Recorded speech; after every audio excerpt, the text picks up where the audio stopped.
ओम शांति। आज 16 जुलाई 1972 की अव्यक्त मुरली हम ले रहे हैं। और मुरली का सार है, स्वच्छ और आत्मिक बल वाली आत्मा ही आकर्षण मूर्त है।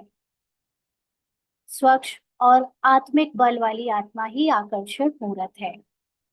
तो आकर्षण मूर्त कौन बनता है? पाठ। जब हम पाठ बजा रहे हैं ब्राह्मण जीवन में, तो हमारे द्वारा जितना भी पार्ट बजेगा उसमें आकर्षण तब आएगा जब अंदर से मैं अपने अंतर्मुखी होकर आत्मा के सत्य में टिक कर, और जो आत्मा की महिमा है, आत्मा की जो पवित्रता है, उसमें टिक कर पार्ट बजाऊंगी। तो ऐसी पार्ट आकर्षण मूर्त यानी कईयों को आकर्षित करता है। तो बाप दादा ने कहा कि अपने को इस श्रेष्ठ ड्रामा के अंदर हीरो एक्टर और मुख्य एक्टर समझते हो। हम्म, अपने को इस श्रेष्ठ ड्रामा के अंदर ये जो इतना बड़ा 5,000 सालों का ड्रामा है, और उसमें भी श्रेष्ठ क्यों कह रहा है बाबा?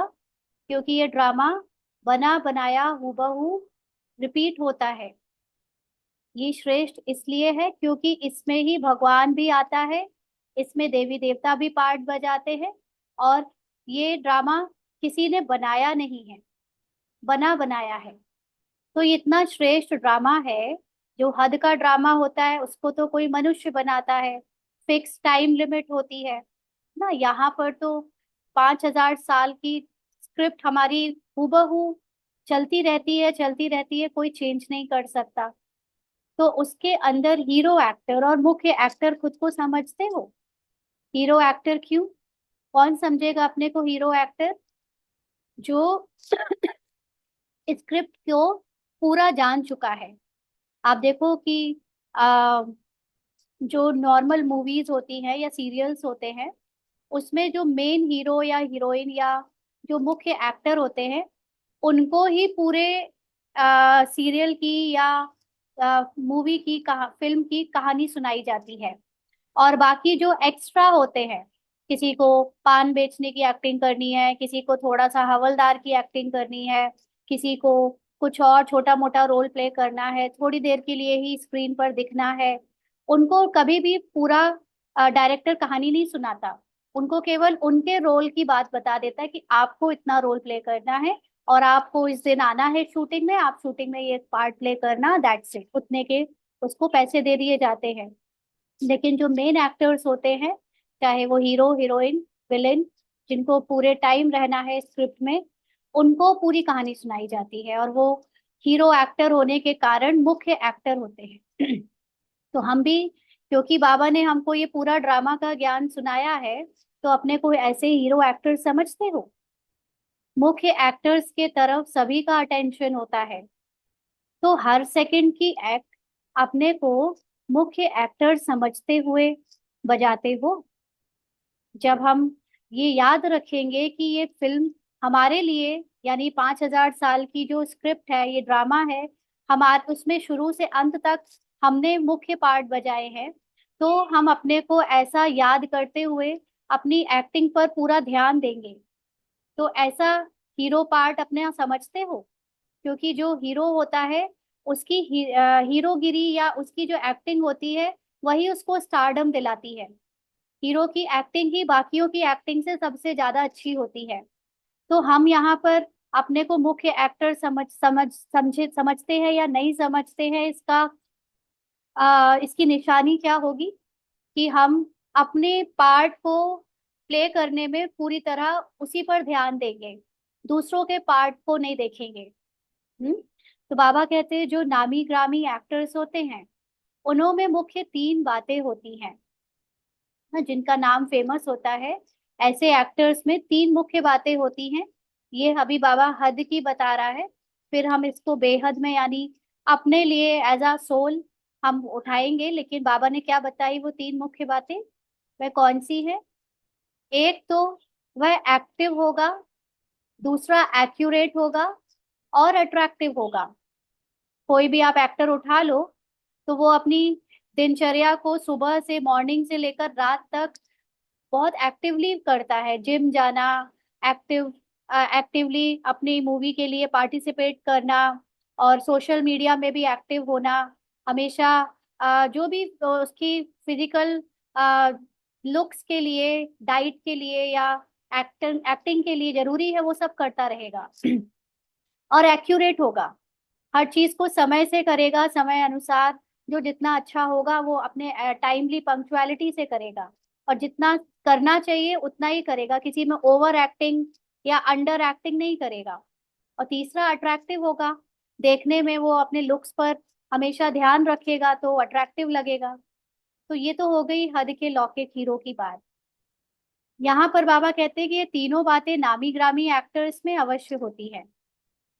तो ऐसे अपने को नामी ग्रामी व मुख्य एक्टर समझते हो? तो हम आत्माओं ने शुरू से लेकर, यानी आदि से लेकर अंत तक मुख्य पार्ट बजाया है, ऐसा हम अंदर से अनुभव करते हैं। हम्म? मुख्य एक्टर समझते हैं? मुख्य एक्टर मतलब जिसके बिना मूवी इनकम्प्लीट रहे, जो साइड रोल करने नहीं आया है, जो थोड़े बहुत रोल के लिए नहीं आया है, लेकिन वो स्टार्टिंग से एंड तक उसने ऐसा पार्ट प्ले किया है कि सबका ध्यान उस पर गया है।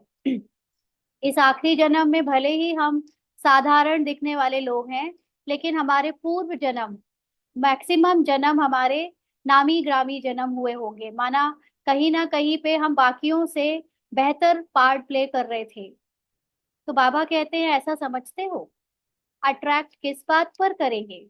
और अब क्योंकि ज्ञान मिल गया है, अपने को जान चुके हैं, सत्य जान चुके हैं,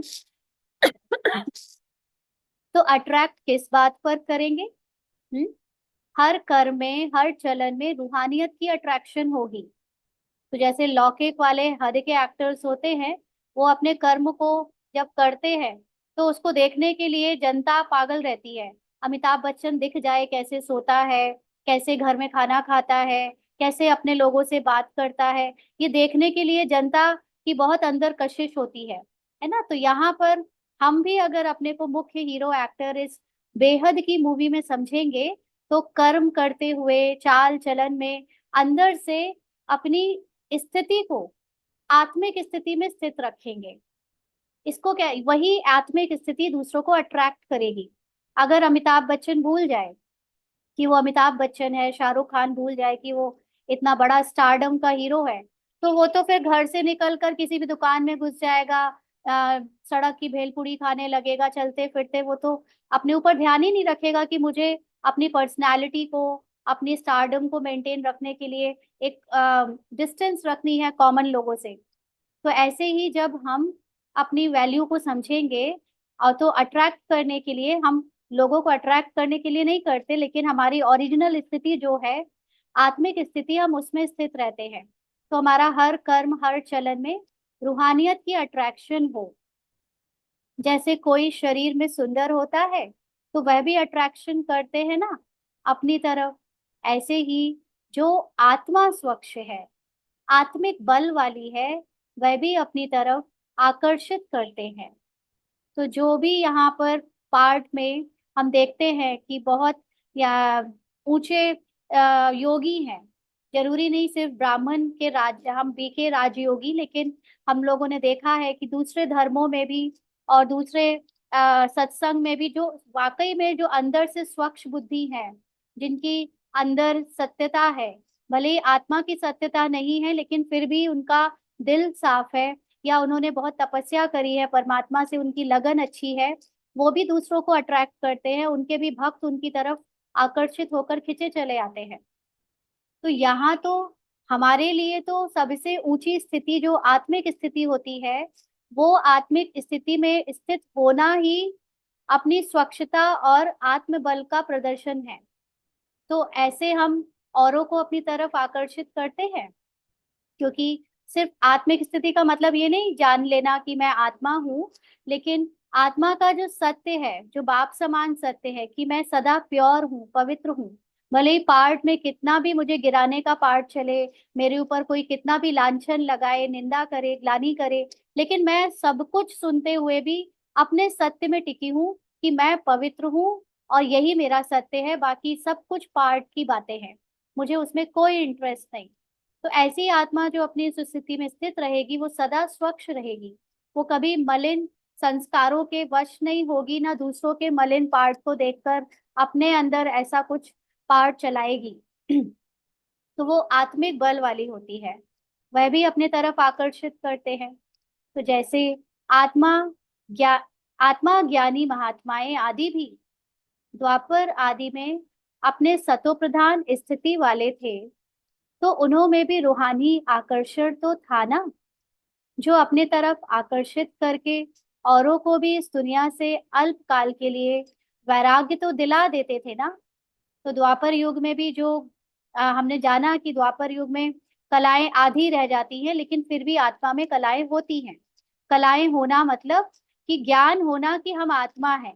भले ही हम उस आत्मिक स्थिति में स्थित नहीं हो, लेकिन हम आत्मा के बारे में नॉलेज रखते हैं।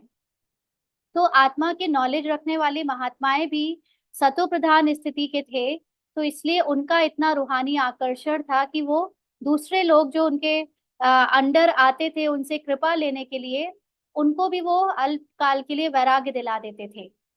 तो जब उल्टे ज्ञान वालों में भी इतनी अट्रैक्शन थी, तो जो यथार्थ और श्रेष्ठ ज्ञान स्वरूप है उनमें भी रूहानी आकर्षण व अट्रैक्शन रहेगी। यहाँ पर जब द्वापर युग के जो महान आत्माएं हुआ करते थे ज्ञानी, वो जो नॉलेज रखते थे वो भगवान की बताई हुई नॉलेज नहीं थी। उनकी अपनी शास्त्रों की नॉलेज या अपनी ही बनाई हुई नॉलेज को वो जो धारण करते थे, वो राइट नहीं होती थी, सत्य नहीं होती थी, लेकिन फिर भी इतने लोगों को अट्रैक्ट कर लेते थे। तो यहाँ तो हम लोग सत्य बाप का के द्वारा सुन रहे सत्य ज्ञान को जब अपने स्वरूप में ढालते हैं, माना अपनी आत्मिक अवस्था में स्थित होते हैं, तो हमारी भी रूहानी आकर्षण व अट्रैक्शन औरों को रहेगी। बाबा कहते हैं, शारीरिक ब्यूटी नजदीक व सामने आने से आकर्षण करे। किसी का रंग रूप सुंदर है तो वो तो केवल देखने में ही आकर्षित करेगा, लेकिन जो रूहानी आकर्षण होगा, जिसके अंदर आत्मिक बल आत्मिक स्मृति होगी, वो रूहानी आकर्षण दूर बैठे भी किसी आत्मा को अपनी तरफ आकर्षित करती। तो यहाँ पर जिनके अंदर रियल में सोल कॉन्शियस स्थिति होती है, उनको अनुभव होगा कि वो जहां भी जाते हैं उनको दूसरी आत्माओं के द्वारा पार्ट में भी अलग ही कंडक्ट मिलता है, अलग ही तरह से वो आपकी तरफ आकर्षित होकर खिंचकर चले आते हैं और बात करने चाहते हैं। तो इतनी अट्रैक्शन अर्थात रूहानिया रूहानियत अपने आप में अनुभव करते हो। अब बताएं बाबा के बच्चे जो अपने को आत्म अनुभवी आत्मिक स्थिति में स्थित करने का पुरुषार्थ कर रहे हैं, क्या हमारे अंदर इतनी रूहानियत, यानी हम पूरे टाइम में इतने देर आत्मिक अनुभव में रहते हैं जो दूसरे हमसे अट्रैक्ट हो सके। चलिए, जो हमें जानते हैं, जो पार्ट में हमारे लौकिक वाले हैं या जान पहचान वाले हैं, अभी उनमें इतना नहीं भी हो, लेकिन जो नहीं जानते हैं, जिनको हमारे, क्योंकि लौकिक पार्ट वालों के साथ क्या होता है कि वो आपके पार्ट की कमजोरी को भी जानते हैं और आपके साथ मोहित होते हैं, इसीलिए वो आपसे अट्रैक्ट नहीं होते आपकी रूहानियत से। लेकिन जो बाहर के लोग हैं, जो आपको आपकी कोई हिस्ट्री नहीं जानते, आपका कोई बैकग्राउंड नहीं जानते, क्या वो हमारी रूहानियत आंखों से देखते हैं या हमारी वाइब्रेशन से अनुभव करते हैं? पूछ रहे हैं बाबा। ऐसे ही फिर एक्यूरेट भी हो। अब एक चीज हो गई अट्रैक्शन, जो कि हद के एक्टर में भी होता है, तो हम तो बेहद के एक्टर हैं और मुख्य हीरो एक्टर है, अपने को हीरो एक्टर समझना है। फिर दूसरी बात एक्यूरेसी, एक्यूरेट। जैसे हद के एक्टर्स टाइम से हर काम करते हैं, ऐसे ही हमारे लिए टाइम की बात नहीं है, लेकिन यहाँ पर बात है एक्यूरेट किसमें। बाबा ने कहा, जो मनसा अर्थात संकल्प के लिए भी श्रीमत मिली हुई है, वाणी के लिए भी जो श्रीमत मिली हुई है, और कर्म के लिए भी जो श्रीमत मिली हुई है, इन सभी बातों में एक्यूरेट। माना हमको बाबा ने क्या श्रीमत दी है कि वाड़ी में आओ, चाहे कर्म करो, चाहे मनसा में जो संकल्प हो, सब में अपने को आत्मा की स्थिति में स्थित करो। और उसके बाद अगर ड्रामा के पार्ट में कुछ कर्म ऐसे भी हो जाए जो यथार्थ नहीं दिखे हमको, वाणी से कुछ ऐसा बोल भी जाए जो हमको पार्ट के अनुसार बोलना पड़ा, लेकिन वो उतना यथार्थ नहीं है ब्राह्मण पाठ के अकॉर्डिंग, मनसा में संकल्प भी अगर व्यर्थ आ रहे हैं, तो भी मैं उसके प्रभाव में ना आऊं, बल्कि श्रीमत है कि अपने आत्मा की महिमा में टिकी रहूं, आत्मा के सत्य को पकड़ के रखूं। कर्म में कोई हिसाब किताब वश मेरे द्वारा किसी को कुछ भी दुख मिल मिल गया, लेकिन ये दुख को ना देखते हुए, ये वाणी में कुछ ऊपर नीचे होते हुए ना देखते हुए, मैं अभी भी अपने सत्य को याद रखती हूँ। जो बीत गया उसमें फुल स्टॉप लगा देती हूँ, और अभी अपनी स्मृति से इसी बात पे टिकी हुई हूँ कि जो पार्ट में बीता वो सत्य नहीं, लेकिन मेरा सत्य, मेरी आत्मा का सत्य बाप समान है। इतना एक्यूरेट है हम। यहाँ तक कि संकल्प में भी, चाहे व्यर्थ संकल्पों का, ड्रामा के संकल्पों का तूफान ही क्यों ना आ रहा हो, बहुत आ रहे हो, लेकिन हम अपने आत्मिक स्थिति में ड्रामा के बाहर निकलकर, उपराम होकर, ड्रामा के अंदर पार्ट में आ रहे संकल्पों को भी देखते हुए, उससे ध्यान हटाकर अपने सत्य साइलेंस में टिक जाए। इतना एक्यूरेट है हम।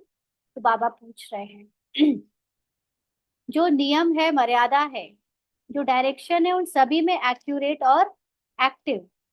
तो अब एक्टिव तीसरी चीज होती है, एक्टिव है ना, जो कि सारे लौकिक एक्टर्स हर चीज में बहुत एक्टिव होते हैं, फिजिकल एक्सरसाइज करना, अपना डाइट प्लान सब ध्यान रखना।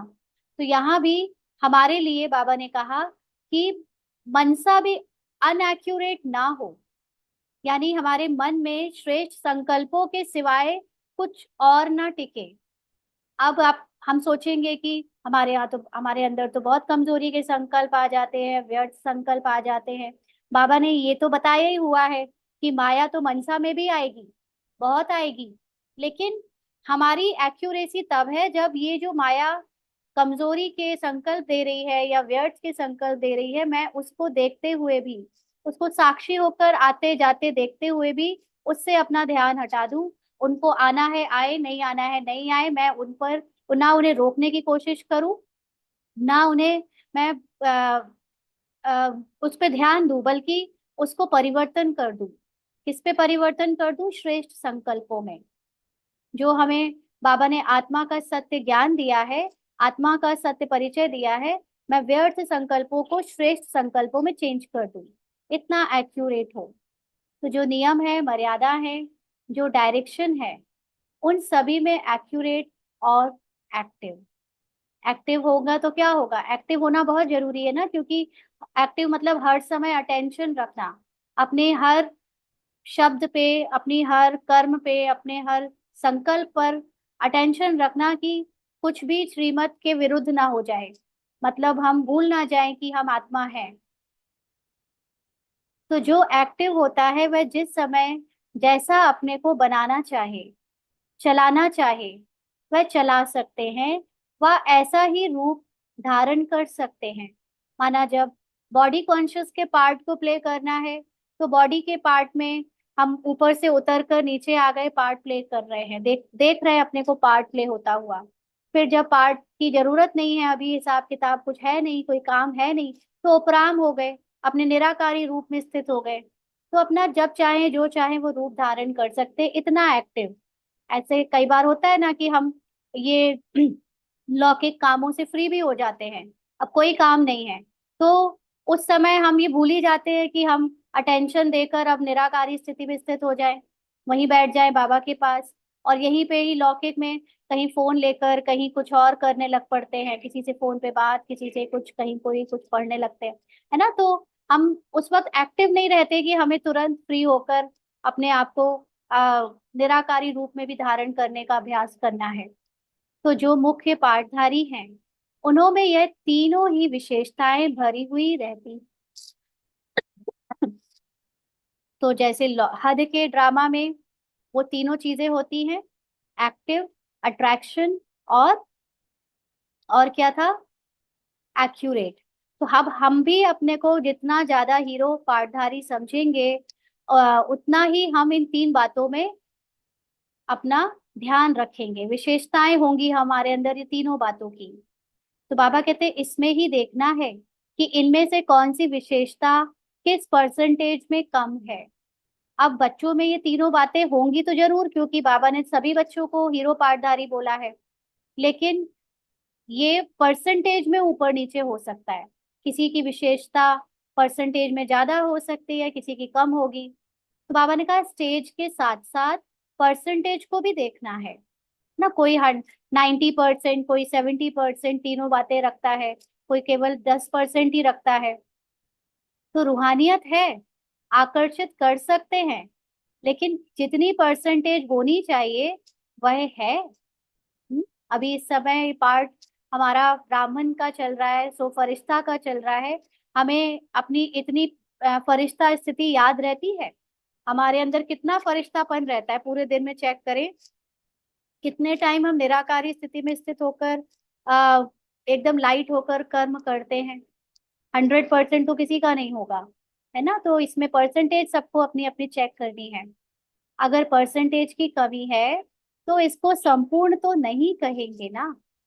90% भी है, 95% भी है, तो भी तो 100% नहीं है ना। बाबा कहते पास तो हो गए, फिर भी मार्क्स के आधार पर नंबर तो होते हैं ना।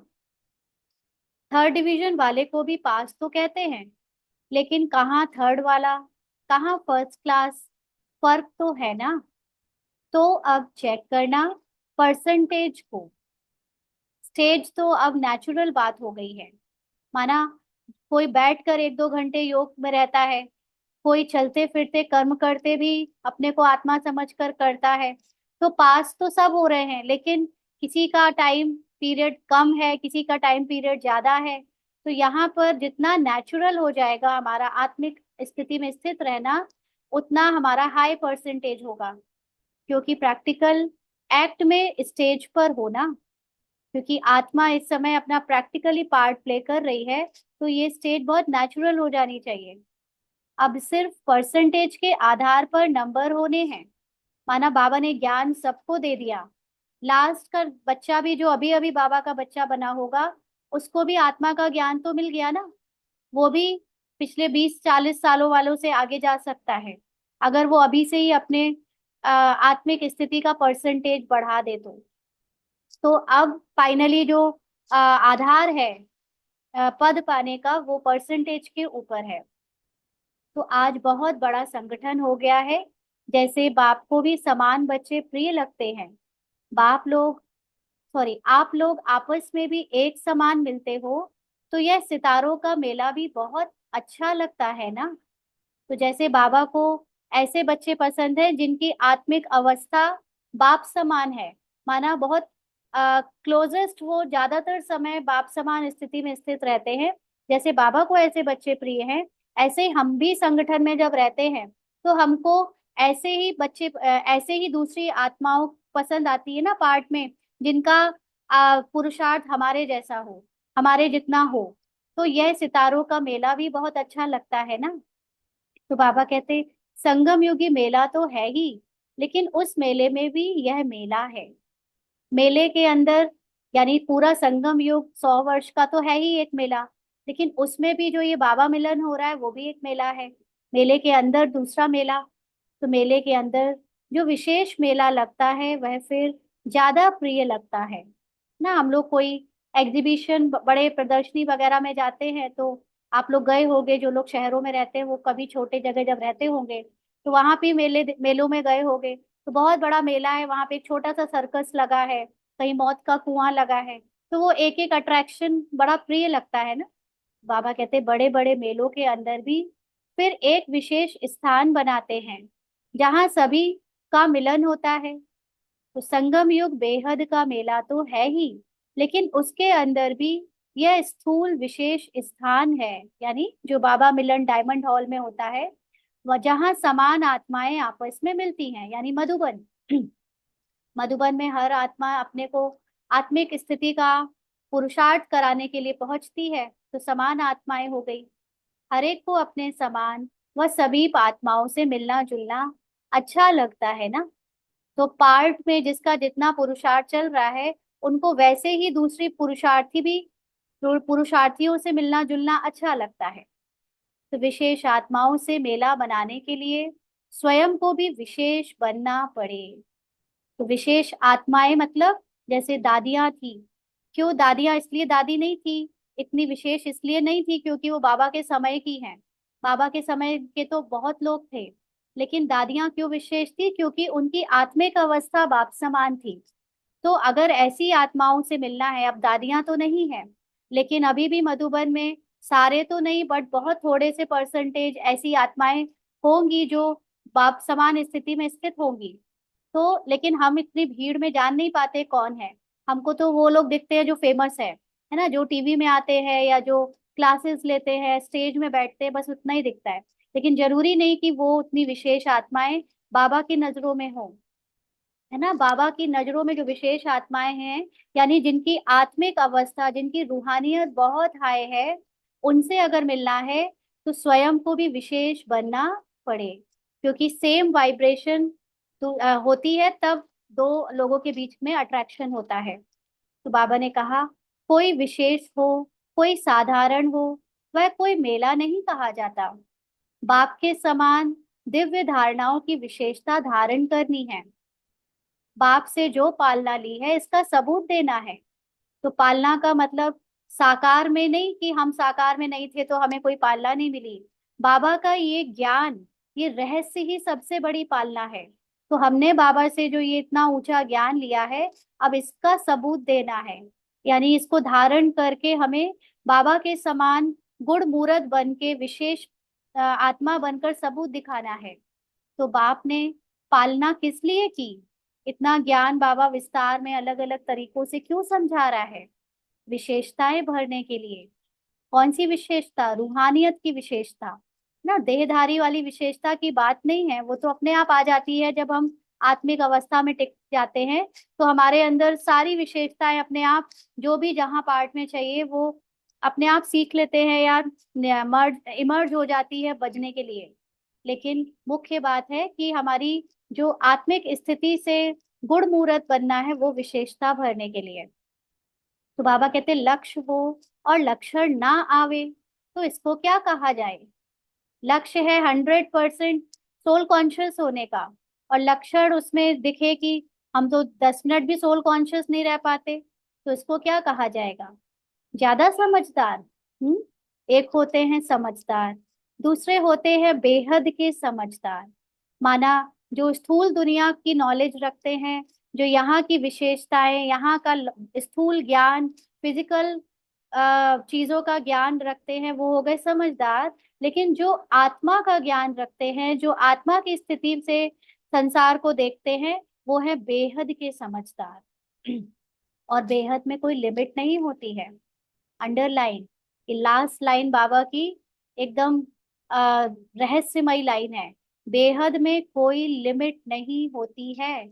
यानी बेहद का ज्ञान, आत्मा के बारे में, आत्मा की दुनिया में कोई लिमिट नहीं होती है। ये सारी लिमिटेड चीजें इस स्थूल दुनिया की हैं। ये चाहे समय हो, चाहे फिजिकल स्थान की बात हो, चाहे कोई संकल्पों की, पहचानों की बातें हों, ये सब लिमिटेड दुनिया में है। आत्मा की दुनिया में कोई लिमिट नहीं होती है। अच्छा, आज की मुरली इतनी ही थी। तो हमने आज की मुरली से सार में क्या लिया कि स्वच्छ और आत्मिक बल वाली आत्मा ही आकर्षण मूर्त है। तो हम ऊपर से अट्रैक्टिव दिखे, इसकी कोशिश करने के बजाय हम सुनाकर ज्ञान या भाषण देकर अट्रैक्ट अट्रैक्ट करने की जगह अपने सोल कॉन्शियस स्थिति को बढ़ाएं, जिससे हमारे पार्ट में भी स्वच्छता आ जाए। माना हम सबको एक समान शुद्ध दृष्टि से देखें, सबकी आत्मा को देखें, पार्ट को ना देखें, तो ऑटोमेटिकली दूसरे लोग भी हमसे होंगे, आकर्षित होंगे। और जिसमें 3 बातें बताई बाबा ने, एक्टिव होना, एक्यूरेट होना और अट्रैक्टिव होना। तो जो हद की दुनिया में होता है, वैसे ही आत्मा के लिए अट्रैक्टिव होना माना अपनी आत्मिक बल में रहना, स्वच्छ सबके लिए स्वच्छ मनसा वचन, मनसा कर्म और वाचा में स्वच्छ रहना। और दूसरा है एक्यूरेट होना, माना जब भी हम पार्ट प्ले करें तो देखें कि पार्ट की दूषितपना, निर्बलपना, कमजोरी हमें प्रभावित ना करे। मैं आत्मा के सत्य में एकदम एक्यूरेट रहूं, मुझे बिल्कुल भी पार्ट की इनएक्यूरेसी, असंपूर्णता प्रभावित ना करे, है ना। और अट्रैक्शन, तो अट्रैक्शन मतलब यहाँ रूहानी आकर्षण। तो ये सब कुछ ऑटोमेटिकली होगा जितना ज्यादा हम बाप समान स्थिति यानी निराकारी स्थिति में स्थित रहेंगे। यही आज की मुरली का सार है। अच्छा। किरण बहन, आपका क्वेश्चन है, who is actor in this drama according to Baba? If it doesn't come on the stage, can it be called actor? An actor plays a role in the picture.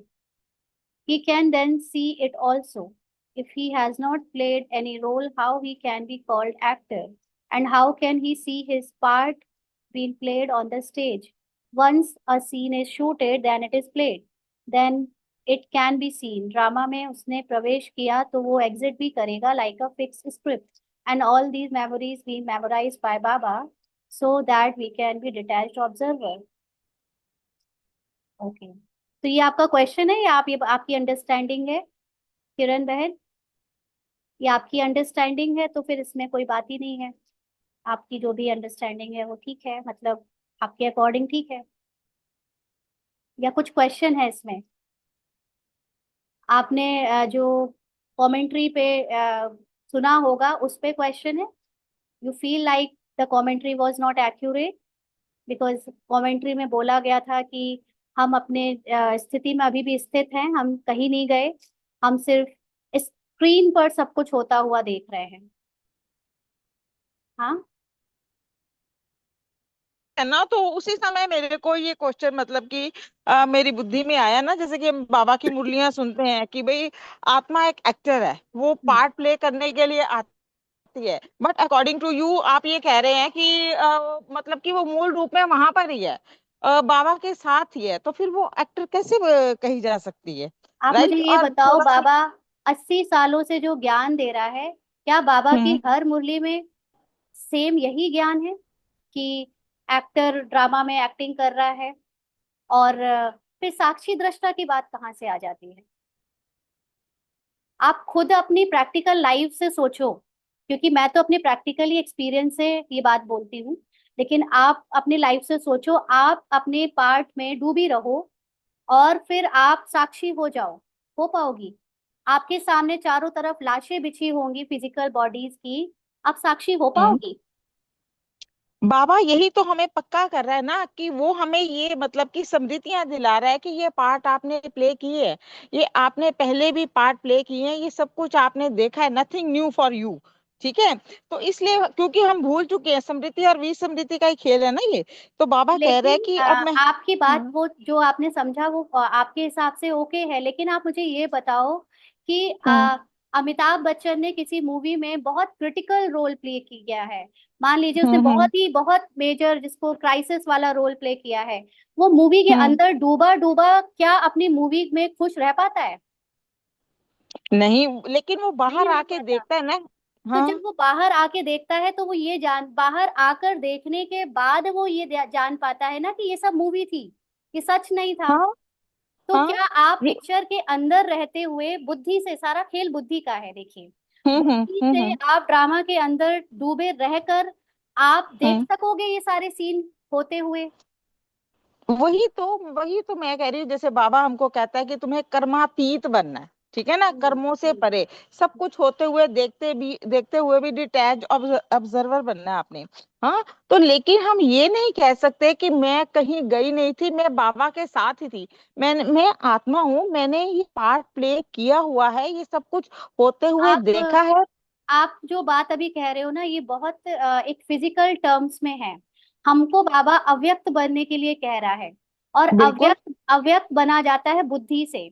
अब आप देखो हम्म। कि इस समय संसार में सबके हाथ में मोबाइल है ना, या हम्म। लैपटॉप है, और सब लोग हम्म। अपनी अपनी दुनिया में डूबे हुए हैं। उस छोटे से हम्म। मोबाइल के अंदर उनकी पूरी दुनिया समाई हुई है। अब बिल्कुल। उसी मोबाइल को लेकर एक बच्चा भयंकर गेम खेले जा रहा है, शूट किए जा रहा है, किसी को मारे जा रहा है, और हर तरह का चल रहा है उसके सामने, लेकिन वो बाहर हाँ। इतना सुकून से बैठा है। क्यों? क्योंकि वो सारी दुनिया को मोबाइल के अंदर साक्षी होकर देख रहा है। क्योंकि उसे बाहर है वो। और मुझे आप ये बताओ क्योंकि कि उसे बाहर नॉलेज नहीं है।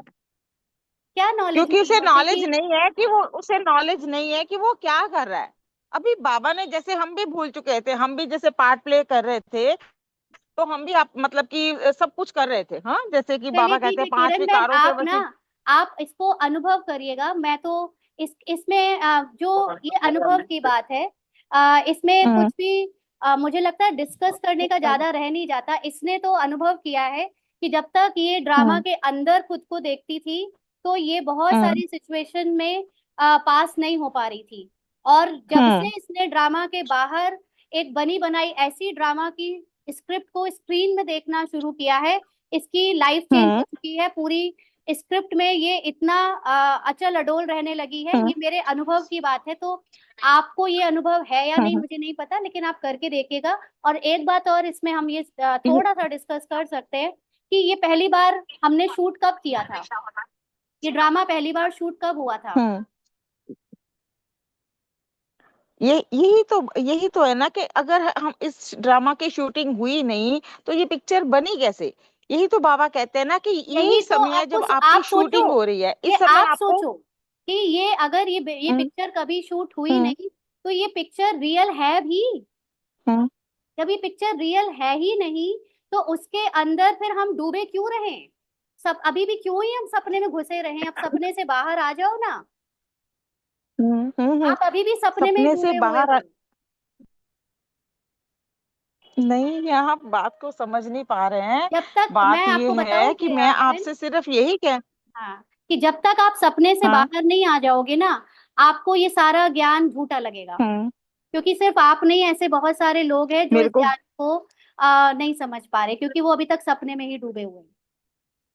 और ये अनुभव है। जी नहीं, मेरे ये को ये अनुभव ज्ञान है। बिल्कुल बिल्कुल सत्य लगता है।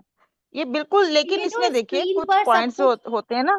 हाँ जी, स्क्रीन पर जो कुछ भी हो रहा हाँ। है वो सिर्फ एक मूवी है, और मूवी हम्म। को बाहर आकर ही देखा जाता है। तो बाबा ने साकार मुरली बाबा में कह। ये सब कहा है कि हाँ, हम्म। आत्मा एक से गई दूसरे में गई, लेकिन कब तक उसी क्लास में बने रहना है? आप आईआईटी और इतने आईएएस की पढ़ाई नर्सरी केजी में तो नहीं कर लोगे ना।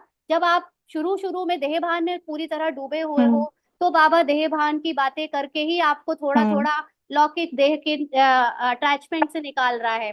फिर धीरे धीरे आपने अपनी दिनचर्या बदली, लौकिक हम्म। अटैचमेंट को तोड़ा। फिर दूसरी यहाँ शरीर में ही डूबे हैं, अभी भी हम्म। हम अब ब्राह्मण आइडेंटिटीज में डूबे हुए हैं। अभी ब्राह्मण आइडेंटिटी में इतना सीरियस हम्म। है कि अगर हमारा अमृत वेला मिस हो जाए, या नुमा शाम, या हम कुछ दिनचर्या में हम्म। थोड़ा ऊपर नीचे हो जाए, तो हम इतना गिल्ट में चले जाते हैं। हम्म। इसमें किसी का मतलब हम्म। फोकस नहीं है कि हम अपने को आत्मा समझें और हर समय आत्मा की हम्म। स्थिति में पार्ट बजाए। इसमें ज्यादा फोकस है कि हमारा हम्म। अमृत वेला ना मिस हो जाए। अरे आप जब जागे हुए हो मैं तब आपके क्यों साथ नहीं आप बिल्कुल सहमत हूँ। सोल कॉन्शियस हो? मैं आपके साथ इन बातों में बिल्कुल सहमत हूँ। लेकिन मतलब कि कहीं पर हमारा डिफरेंस ऑफ ओपिनियन भी तो हो सकता है ना। कि बिल्कुल मीन्स जैसे आप कह बिल्कुल रहे हो कि, बिल्कुल। है ना। आप अपने ओपिनियन को देखिए। रखो। आप जब तक खुद अनुभव नहीं कर लो, इसमें कोई बात नहीं है। हम सब लोग एक ही हम्म। टीचर के स्टूडेंट हैं, और टीचर की पढ़ाई हम्म। वही है। लेकिन सबके हम्म। अंडरस्टैंडिंग का लेवल जो है वो ड्रामा अनुसार अलग वो अलग डिफरेंट है ना। हाँ। तो हमारा है। बिल्कुल। मेरा मेरा स्टार्टिंग पॉइंट हमेशा परम धाम से होता है। आपका स्टार्टिंग पॉइंट हो हम्म। सकता है ड्रामा से शुरू होता है, मतलब अंदर डूबे हम्म। हुए ड्रामा में होता है, हो सकता है। मैं जज नहीं कर रही हूँ, लेकिन मैं निराकारी स्थिति से जब हम्म। देखती हूँ, तो मेरे लिए ये सारा संसार जो है वो चलता फिरता केवल एक पर्दे पर मूवी लगती है मुझे। मुझे रियल नहीं लगता। और मुझे अभी भी पार्ट प्ले करते समय हम्म। तो बार बार याद हम्म। रखती हूँ कि ये सिर्फ मूवी में चल रहा है, लेकिन मैं अभी भी परम धाम में स्थित हूँ। ये मेरा पुरुषार्थ है। बाकी जिसको इसमें ये ऐसा करके ये कोई हाँ। हेल्प मिल रही है, बिल्कुल। तो वो इसको करे। और जिसको जैसी हम्म। समझ है अभी, वो उसको हम्म। वैसा करे। कोई बात नहीं है, कोई पॉइंट ठीक लगे तो उसको आप हम्म। ले, ना लगे तो कोई बात नहीं, है ना। हम्म। बस बाबा यही कहते हैं। हाँ जी। चलिए, ठीक है फिर, कल मिलते हैं। ओम शांति। ओके। ओके। हम्म।